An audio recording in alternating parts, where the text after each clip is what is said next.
Yeah, a ghost ship. Just think about that for a second.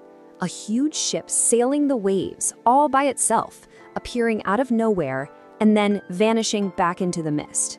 Well, that's the story of the Flying Dutchman. Okay, try to picture this. You're out on a boat in the middle of the North Sea.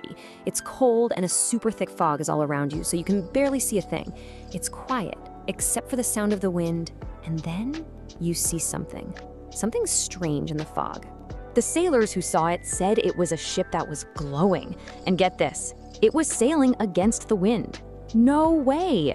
A real ship can't do that. Its sails were all ripped and torn, and worst of all, the deck was totally empty. Not a single person on board. So creepy.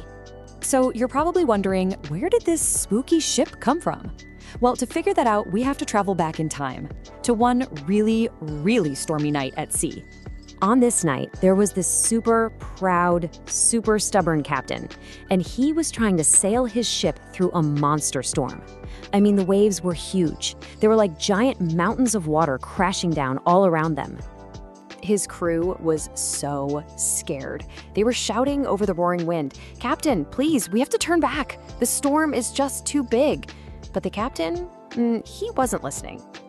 He just stood there, looked right at that scary storm, and shouted as loud as he could, "I will sail through this even if it takes forever."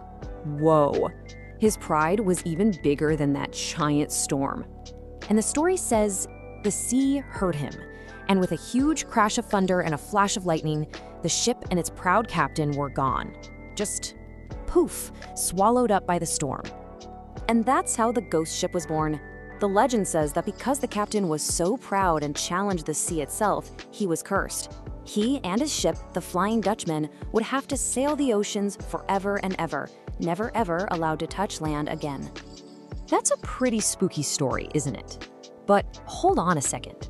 What if it wasn't a ghost at all?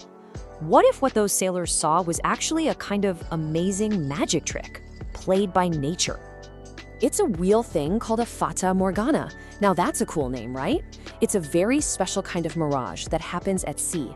Basically, it's like an optical illusion that can bend light and play amazing tricks on your eyes. Okay, so here's how this awesome magic trick works.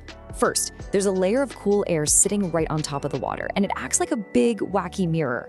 Then, that air bends the light from a real ship that's super, super far away. And what happens? It makes that faraway ship look like it's floating way up in the sky, all stretched out and spooky. So we have two ideas here. On one side, we've got the super spooky legend of a cursed captain. And on the other, we have nature's amazing magic trick, the Fata Morgana. So what do you think? A real ghost ship or a really cool science illusion? But, you know, whether you believe in the ghost or the magic of nature, both stories teach us something really, really important. What do you think the big lesson is here? It's that the sea is powerful, so powerful, and it must be respected. The proud captain learned that lesson the hard way. It's a good reminder for all of us to always have respect for the amazing power of nature. All right, after all that talk about the powerful sea, I have a fun question for you. If you could be an explorer, where would you go? Would you rather explore the deep, mysterious ocean or climb the tallest, windiest mountains? Well, you did it. You sailed right through this spooky sea story and learned all about the Flying Dutchman. So go ahead and get out your story passport because you just earned a brand new stamp for Germany. Thanks for coming on this awesome adventure with me.